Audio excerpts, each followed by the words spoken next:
Hey, everybody. We are back. It is 11 a.m. And if it's 11 a.m. on 1 or 2 days a week, you know that we're talking to somebody cool and interesting here on the old we now join the program already in progress podcast and now Facebook Live.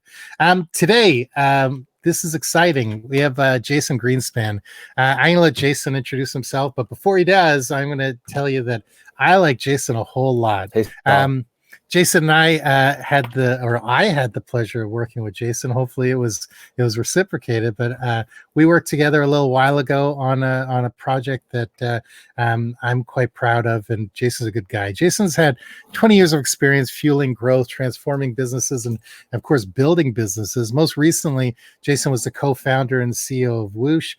WHOOSH is a really interesting success story that he had, but we're not going to spend too much time focusing on it because, he ran the company for 6 years, co-founded the company, and like all great CEOs, he kind of knew when it was time to, sort of apply his talents to a new challenge. But one of the things, and I still haven't let him introduce himself, one of the things Jason is really a master of is go-to-market strategy and taking companies out to the public, first time reinventing yourself, all sorts of things. So that's why I asked him to come on today and talk about it. So now that I've spoiled the lead, Jason, tell people who you are and what you're good at. Good morning. Yeah, what I'm good at. That's funny. Morning, Saul. Thanks for having me. Really appreciate it. So spent the last couple of years building WHOOSH into a pretty strong brand. We did non-toxic screen cleaning and device cleaning products. Exited the company a couple months ago and exploring some new opportunities, which is really great. So that's a little bit about me and what I've done. I've helped launch Krispy Kreme donuts and Virgin Mobile here in Canada. Also helped launch bring back Radio Shack and other corporate roles before that. But really excited to talk to you today, and thanks for the time. So I had no idea you were part of Radio Shack. That's cool. That's like one of those like vintage brands from my childhood that even if this isn't true, you should just tell everybody you were the guy who came up with the free batteries. Radio Shack is such an interesting story as a brand and as a business. If you think about their core business, they were like your convenience store for electronics, right? Like in the heyday. And it really, I believed in the opportunity. This is going back now almost 20 years. The opportunity was you saw consumers really starting to move towards a big box kind of experience. They really wanted like this, this endless, I don't call it endless aisle, but this, the Best Buys, the large store formats for electronics. And what Radio Shack really, I thought and still think there's an opportunity is, all the things that you forget. So if you're going to buy, your iPhone, you may go to a Best Buy or a dishwasher or a computer or a TV. But when you run out of a pair of headphones because they break, you need them in 5 minutes, or your battery dies, you need to go somewhere, or you need all these accessories, peripherals. We viewed it as the keep me strategy, which was keep me fresh, keep me running, keep me current, keep me powered. And we believe there was an opportunity for a local, knowledgeable consumer electronics retailer to deliver on that strategy. So good price goods, really focusing on batteries, accessories versus the high end products. So I honestly don't know if Radio Shack is even still in business. I know in Canada they converted them all to something else. I think like Circuit City or something. I'm not even sure, or I don't even know. But the last thing I remember hearing about Radio Shack, and it was just such a bizarre move to me. It seemed almost like just a panic move.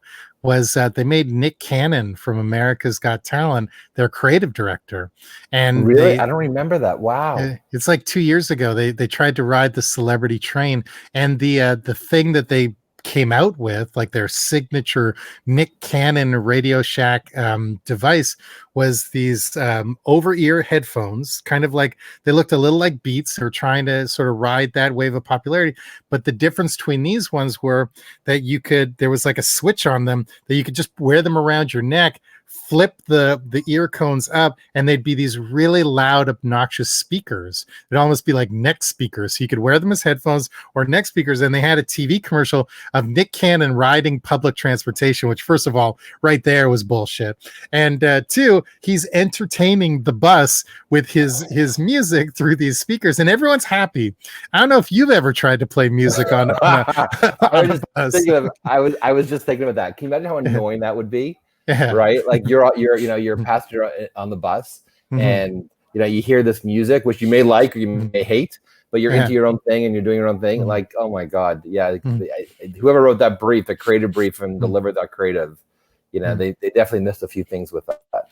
There's so many ads or marketing campaigns or things where I look at and I was just like, I would have loved to be in the room to hear this pitch, because like just certain things it didn't make sense.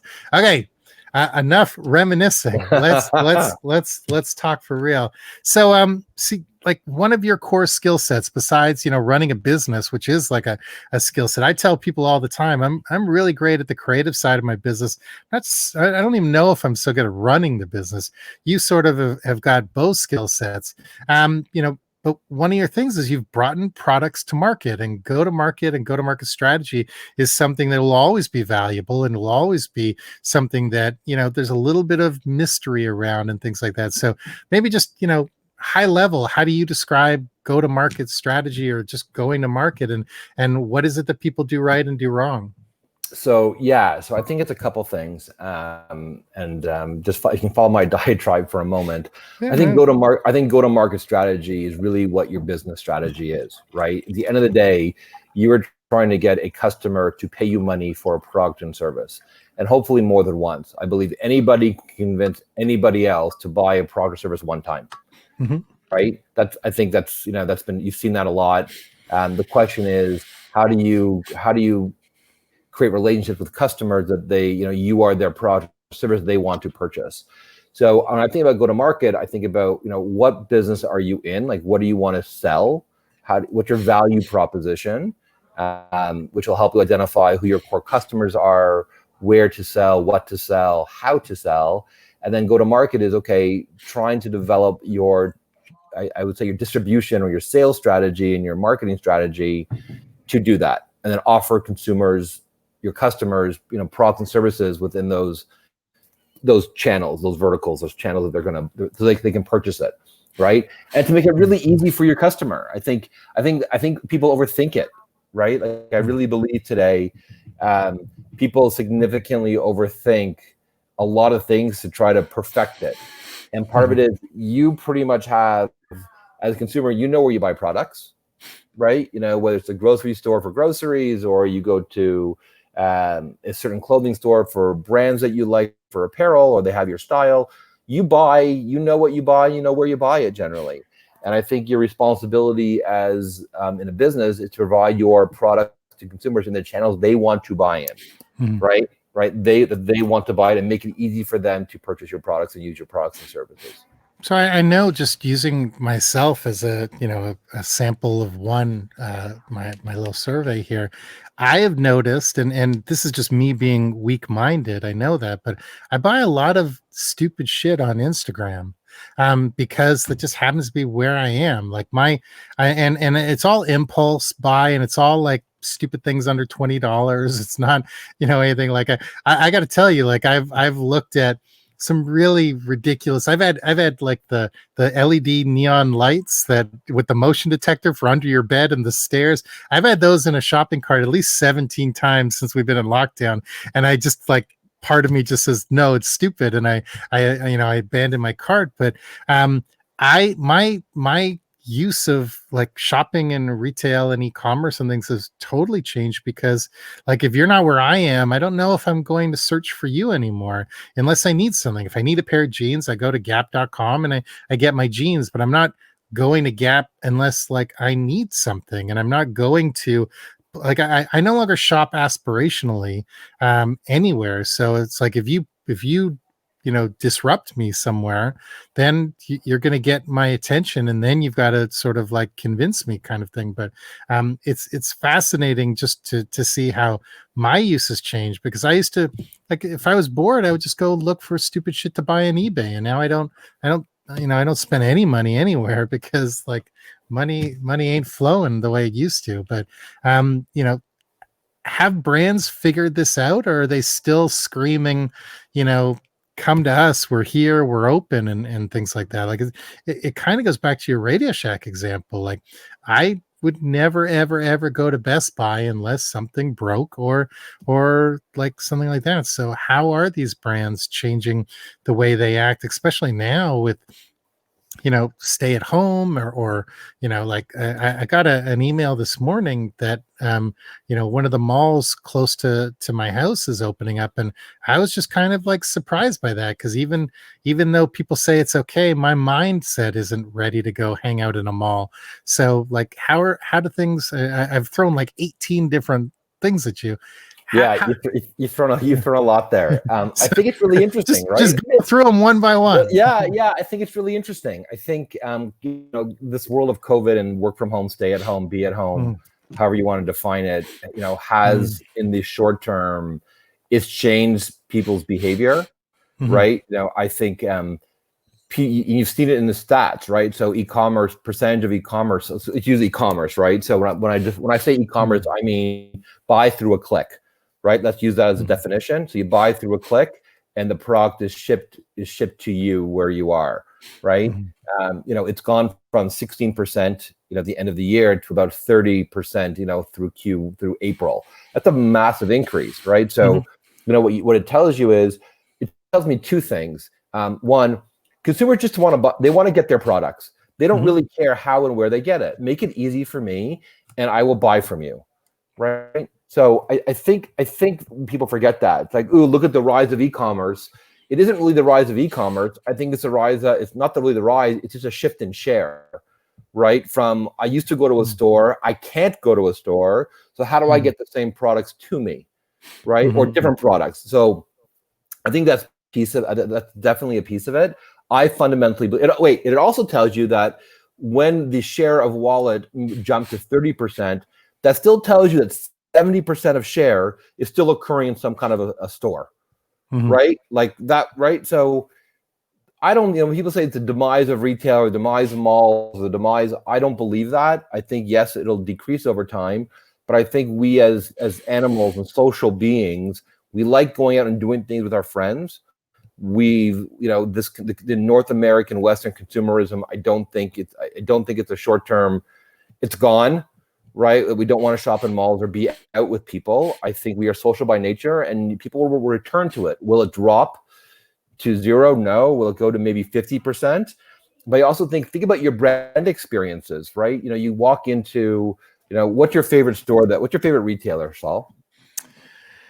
What was your favorite retailer? What did you love? Like when you went shopping or you went out, what really got you? Like from what kind of store brand? I'm not trying to be like a snob or anything. Like, I really don't spend money. No, I don't mean it that way. I meant from an experience perspective, not when from an experience perspective. Even in a restaurant, like you walk into a place, you're like, you know what? They do an amazing job of what they do, whether you purchase there or not. So, some of my, and it's like, I think there's tons of people who do it really well. I think the large scale Nike stores, the Nike towns and things like that, do a really great job. I think there's great sneaker shops that really understand experience down to a T. I think that, there's a lot of like high end clothing stores that just seem to get it. From a retail standpoint, I want to go back and tag on something. I'd love to hear kind of your opinion on this. I agree with you 100%. I think retail is going to be fine. I think it's going to look very different. It's going to feel very different. I think, in my opinion, if somebody was asking me how retail should change, I think it should become far more personalized. They should hybrid build the gap between real world and online a little bit better. They should start collecting your size. They should start collecting your favorite colors. They should be pushing you almost like a the what do they call those? Like, not secret shoppers, but personal shoppers.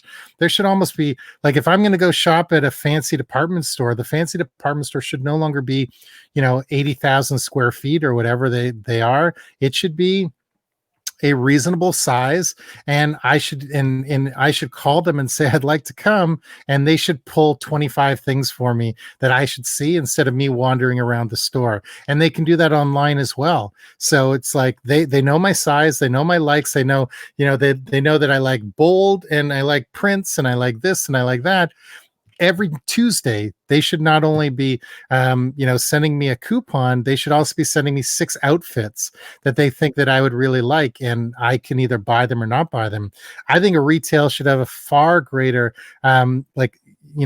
we're going to talk a little bit about brand, but there's almost no brand loyalty anymore. There's no brand loyalty anymore. And that should be something that brands are really trying to strive for. Like, if so, I don't shop anywhere.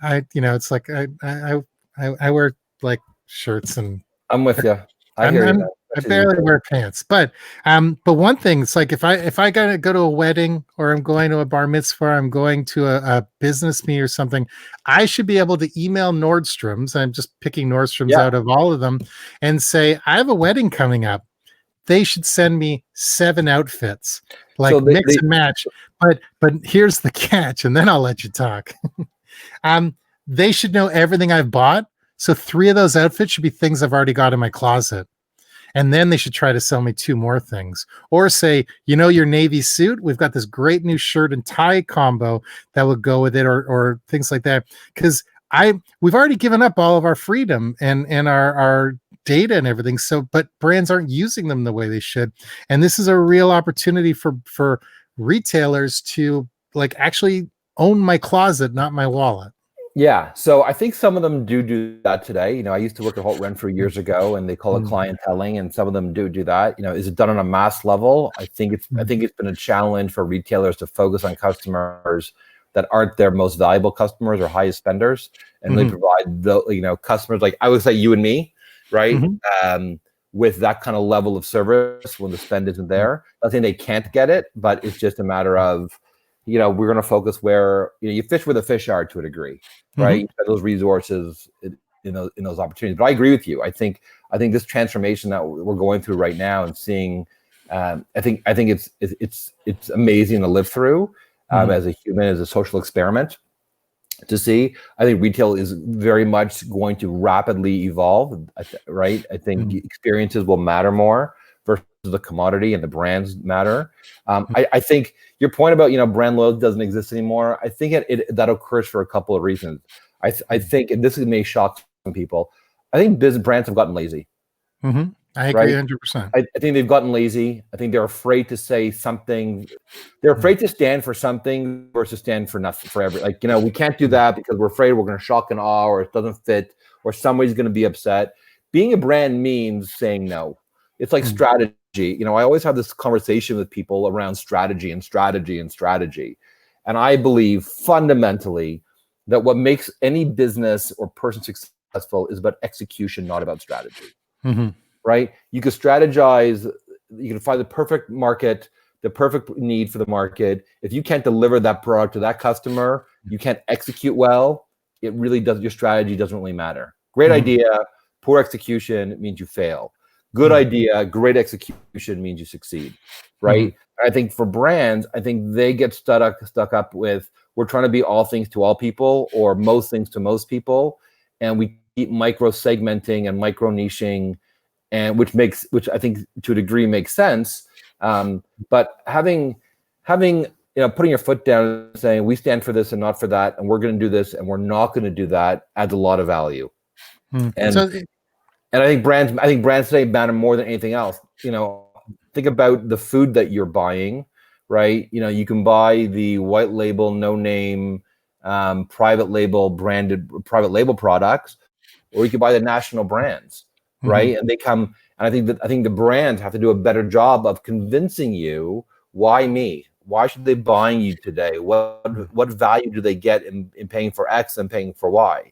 Right? Like you saw, I like kind of funky shirts, right? So you can kind of see I've got like you know, interesting patterns, right? So I would happily pay more for a shirt that fits me well, right? With a nice design than an off the rack, not off the rack, than a plain generic shirt. I would happily do that, right? So and I find the brands that work for me, I'm more happy to be more loyal to them, even without a discount codes. When you say, you know, give me a coupon, you know, I think that's really interesting that, you know, brands have convinced consumers that the price that you should pay isn't the price you're going to pay, and everybody should keep asking for discounts and sale pricing. And I think your pricing lever is always the last one you pull. So that's I think that's the demise of the Gap. I agree with you. Every 6 days, the Gap sends an email with a 40% off coupon. So I've just been conditioned that I would never go buy anything unless it's 40% off there, because there's nothing so urgent unless, like, you know, I have a sit down potty accident in public or something. There's nothing so urgent that I can't wait a couple days to go buy a pair of jeans or something like that. And I think everybody knows that the Gap, like anybody who buys at the Gap regular price, is either like rich or doesn't own a computer or something, because like it's just like they've completely just they've competed with themselves in the worst way. Yeah, so they've done two things that I think are wrong, right? So let's talk about the Gap for a second. So they created a discount brand called Old Navy, and they created a premium brand called Banana Republic. And what it did for not just their customer, but I think they're a really good example for us to use as an analogy, is you're seeing consumers in all categories go one of two ways. They're either going upscale and they're willing to spend more for a product and brand, or they're going value, right? And they're willing to, and they're like, that has no value to me. I'm going to pay $5 for a t-shirt wherever I can find it. It's disposable. I'm good with it. Goodbye. Therefore, a brand like the Gap that's stuck in the middle, and I think this is across all categories, they have no more positioning. Where do we live? Right? Because they've taken their customer and they've now created other opportunities for the customer to purchase from them, right? Both high and low. So if you're in the middle, you know, the same $100 now split between 3 different brands, call them retail brand, versus 1.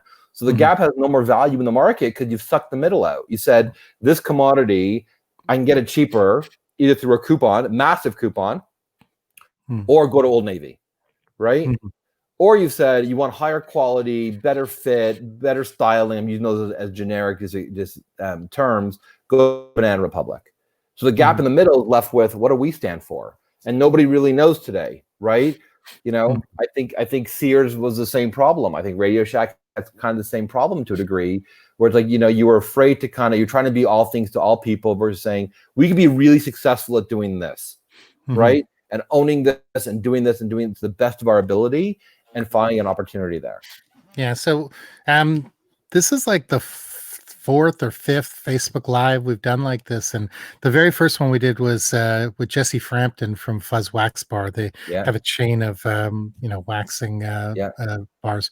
And it was really interesting. She said, and you know, this isn't new by any stretch of imagination, but I love when I hear people say this, they only want to do one thing and do it better than anyone else. And I think that so many companies, not just clothing or retail or anything, so many companies, like they're like, well, what's next? And it's like, well, why does there have to be a next? Why can't you just keep doing this and make it better and better and better and better, kind of thing? Like, you know, I think that's a mistake a lot of people make. So I want to go back to something you said. Well, I think there's 2 things on that point, right? Yeah, I think there's 2 things on that point. I think, you know, doing the one thing really, really well, I think is really important, right? You think about how great businesses get built.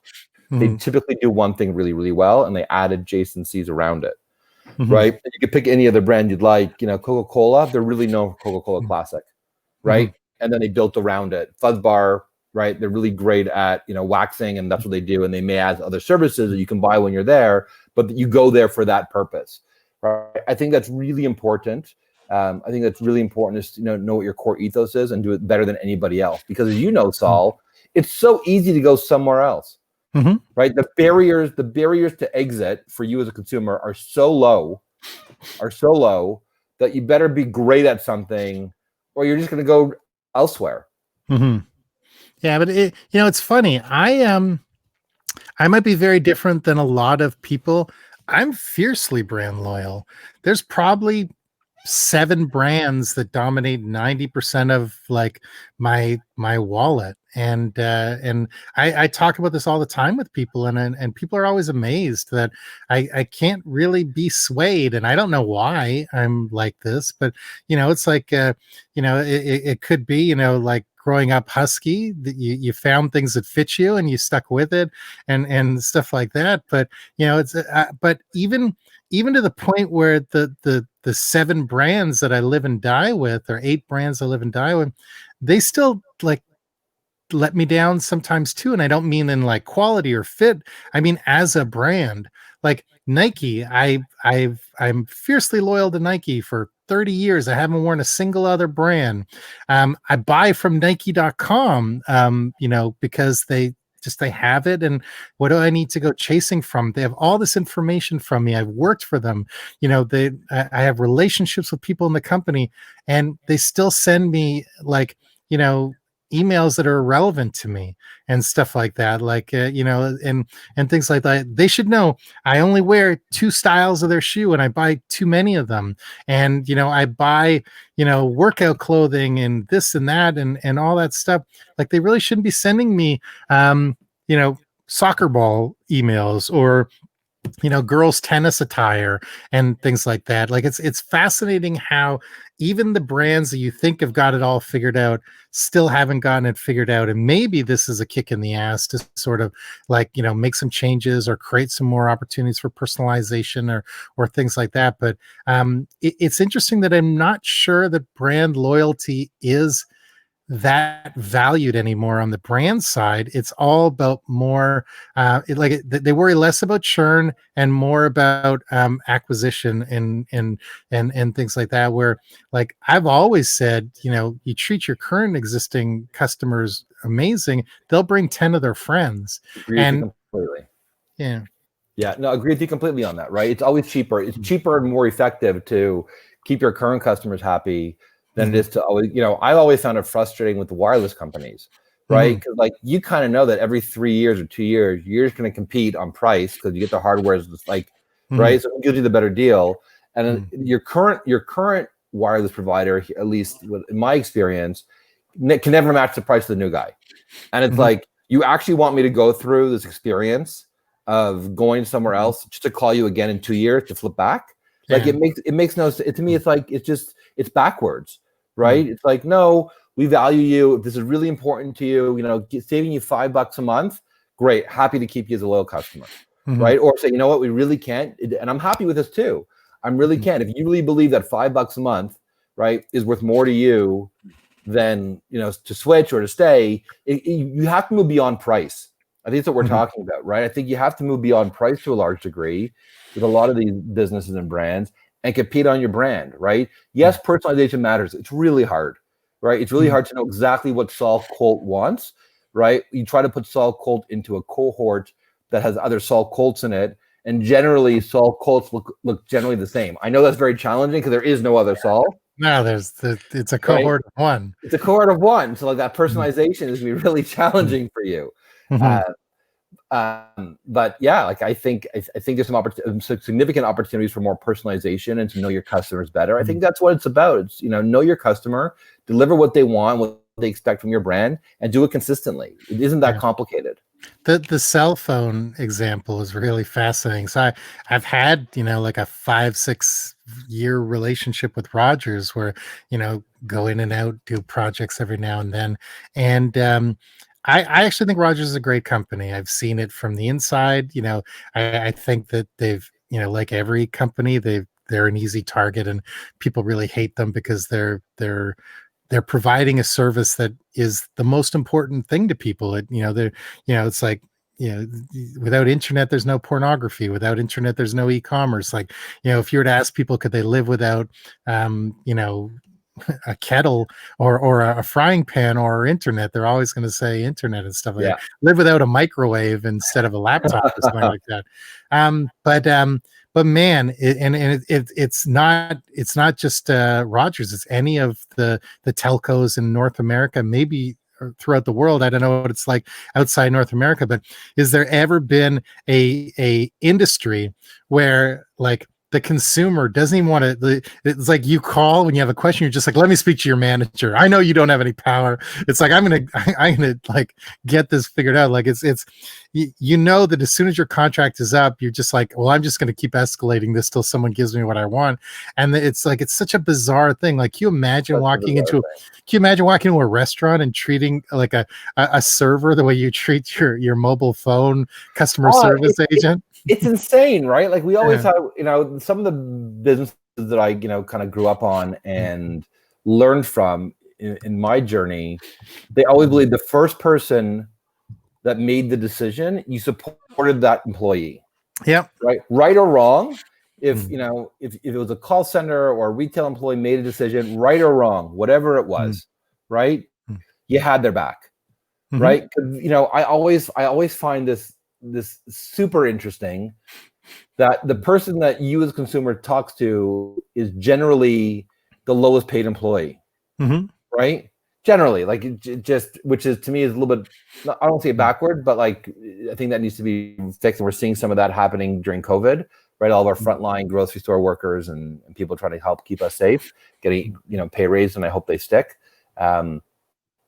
So what you can do in that model is, I always flipped my leadership model on its head, where I was a servant leader. And by that, I meant I was at the bottom of the pyramid, never at the top. My job is to facilitate and remove obstacles for my team and all of our people to do their job better. Like full stop. So if you made a decision, if we trained you right and you understood our values from a brand perspective and culture and organizational values, you made the right call for the business.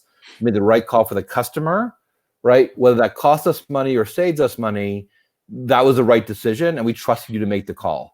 And therefore, everybody that person reported to all the way up would support that first employee. So the opportunity for, you want to speak to my manager? Okay. The manager would get on the call and they would say, did you speak to Jason? Did they help you? Yes. Great. We support that decision. Really, if you're not happy with that, I'm really sorry. Right? I think it's important from a brand also to say that, right?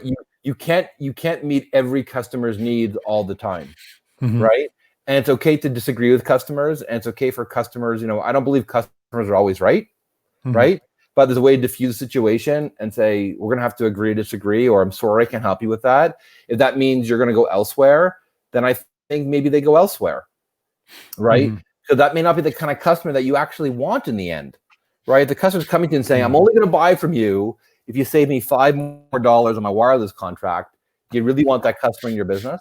And that customer isn't going to create word of mouth opportunities where they're going to talk about your brand, but they're going to talk about the deal they got, perpetuating this action even further, instead of saying, oh yeah, these guys, like, the phone calls never drop and the wireless is always fast and stuff like that. They're going to just go. They called me. It'll be great if Bell or Rogers or Telus called you and said, listen, we looked at your account. We know that you're stuck at home. You're using way more data. You okay there? Using way more data than you have been. We're adding on, another 1.5 gig of data for you for the month, at our cost. Just as a, we know you need it. For the next 2 months, just use it. How cool would that be? Yeah. Right? Like, how would you that's taking care of your customers, understanding your customer, taking a worry away from them, and just letting them know. Like, those, to me, those surprise and delights is how you build a business, and how you build, and it's how I think you build a business. So I have like maybe 2 more questions, and I'll let you get back to your empire. 2 things we sort of touched on already, but I don't think we gave it its due.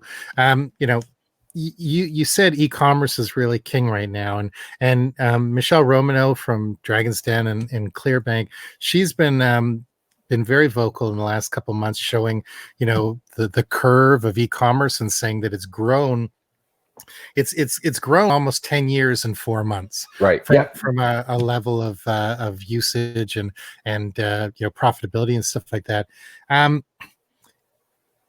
Where do brands go if they're not fully entrenched in e-commerce right now? And so that's question one. And part two, what is your feeling? And this is more of a personal thing, less than a fancy business question. Where's your head at on all these? I mentioned that I buy a lot of stupid shit under $20 on Instagram. Where's your head on these drop shipment brands that you buy something, they're just buying it off Alibaba or something. It takes 6 months to get to you. You forget, you talk about surprise and delight. It's like it's a surprise when the product actually shows up because you've forgotten that you even bought it because it wasn't anything of real value in the first place. Where's your head on all that stuff? But first, talk about the e-commerce stuff and what companies should be doing. Because I think digital transformation is kind of a bullshitty buzzword that everyone's talking about. I think it's such a bullshitty buzzword. That's like Saul. I think you have to stay relevant to your customer, right? So I think digital transformation is a buzzword, and there are some businesses that aren't able to transform fully digitally. Right? When you we as consumers, we still need toothbrushes and toothpaste and clothing and food. Those are real hard good businesses, right? Your digital transformation is how do you leverage technologies or how do you leverage innovation to help you grow your business, right? Across your business. So is that insights and analytics, is that research, that distribution? I think there's some really interesting ways to do that, right? But some businesses just aren't. You can't say, okay, I'm going to digitize a toothbrush. Doesn't work. I think it's a buzzword. I think consumers just want to buy their products and just make it easy for them. There's some great, with Shopify and some other e-commerce. I'm going to use the word e-commerce for some other click commerce engines, right? They just want to make it easy, right? Just make it easy for me. However I want to buy it is how I want to buy it. If I want to buy it on Amazon, be on Amazon. If I want to buy it through your direct-to-consumer store online through your website, buy it on your website. Your Nike example, I think, is a great example. Right, you buy on Nike's website, they're going to have it. They know your size. They make it easy. That's why you buy a Nike versus probably buying on other marketplaces or through other online shoe stores. They have what you want when you want it, what you want. I think, and it's retail priced, where a lot of the other places are marking it up, based on hype and things like that. Right. I think direct to consumer is really challenging. If you're a low price good, your cost of acquisition is really high, right? To continually build the funnel and build I've always been challenged with hard when consumer packaged goods brands spend a ton for customer acquisition costs and can't build a profitable model when you're making margin off every product you're selling. I think that's a challenging business model. I think so. You got to understand your unit economics, and you got to understand, should I be really developing my own D2C business? Or should I be selling through third-party marketplaces like an Amazon, eBay, whatever it is, which then brings you to the whole drop shipping question. I think that fortunately we live in a world where you can get whatever you want pretty easily today from anywhere in the world. I think it's really great for humanity and society. Does that mean if it takes you 6 months to get it? Okay, I think you should have an out right after you either post-purchase or pre-purchase. They should let you know. Right, that this product is coming from this country or this warehouse, this place, and we have no control over shipping or duties and taxes, so that you're fully informed when you make your decision. That frustrates me too. When you click on a link, like I bought something recently that I'm waiting for it to arrive. I'm hoping it comes next week. We bought some masks recently, and it took 6 weeks for them to get here. The product was broken in the bag, and I tried to reach out to customer service and like send it back to us in China. And I said to the guy, I'm like, you're kidding me, right? Like, you want me to pay more shipping and send it back to you?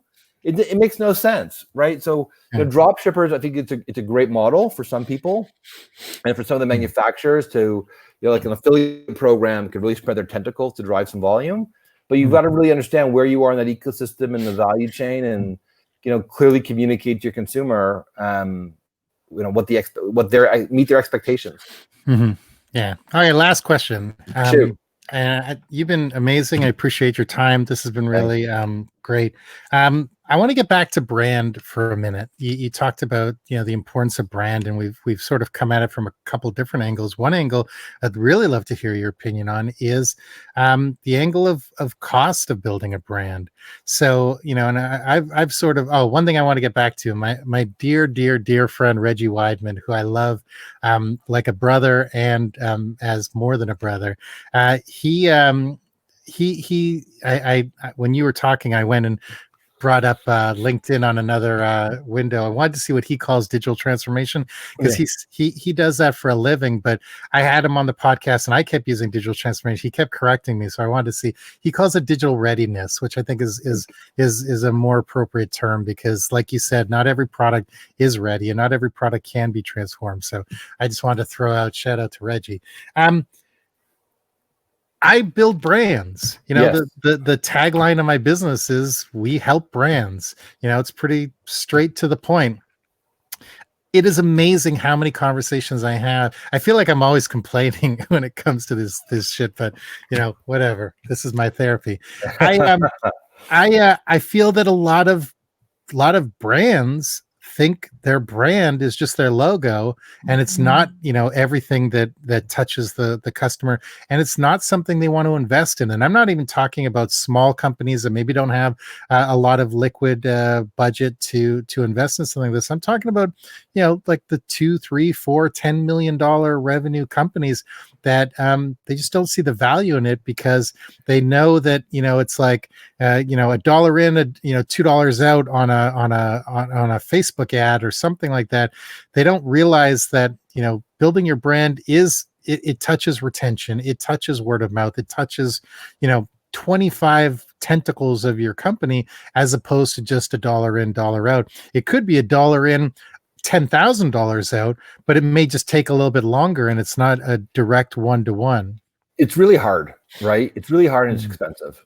And I use, it's really hard. So building a brand is everything your customer comes in. I think the brand lives in the mind of the consumer. So let's work it backwards, right? So you and I believe that I don't own the brand, right? I think the brand lives in the mind of the consumer, and good brands, strong brands are ones who are able to strengthen those relationships and feel positive about the brand, right? Just like you would hopefully feel positive about your kids or your spouse or your partner or your parents or your family and friends, right? When you think about your relationships, you have a relationship with people, you've got a relationship with brands, right? And so I think brands that think about relationships are ones that are able to win, because they understand it's a relationship, and you got to give to get, right? Just like your personal relationships. The brand is everything the brand experience is everything the consumer thinks about your brand, good, bad, and ugly. So your packaging, how you deliver it, the experience they have with the product beyond the first experience, right? I think that's what a brand is. It takes time and money to build a brand. It's almost impossible not to, because if you think about the value equation, I think about this a lot. The value equation for a consumer is price, which is pretty arbitrary, right? Plus brand, and brand is quality and product and the whole range of things, like experience and customer service. A whole range of things go into that second bucket, right? The margin delta that you can earn as a business is based on that piece of it. Because otherwise, like, think about your Nike shoes. They're just a shoe. They've got a sole, they've got some leather, they've got some laces. The margin premium Nike charges for that shoe is based on everything else, right? And they're able to do that because you value those things. If you're a business trying to build your brand, you're trying to build a business today, there's two ways to do it. You either be the lowest cost provider and be the cheapest guy in the space, you compete on price, or you compete on differentiation, right? And that means everything about the brand. It's not the logo, because I think the logo's last, right? I think figuring out your value proposition and what you really stand for is the most important thing.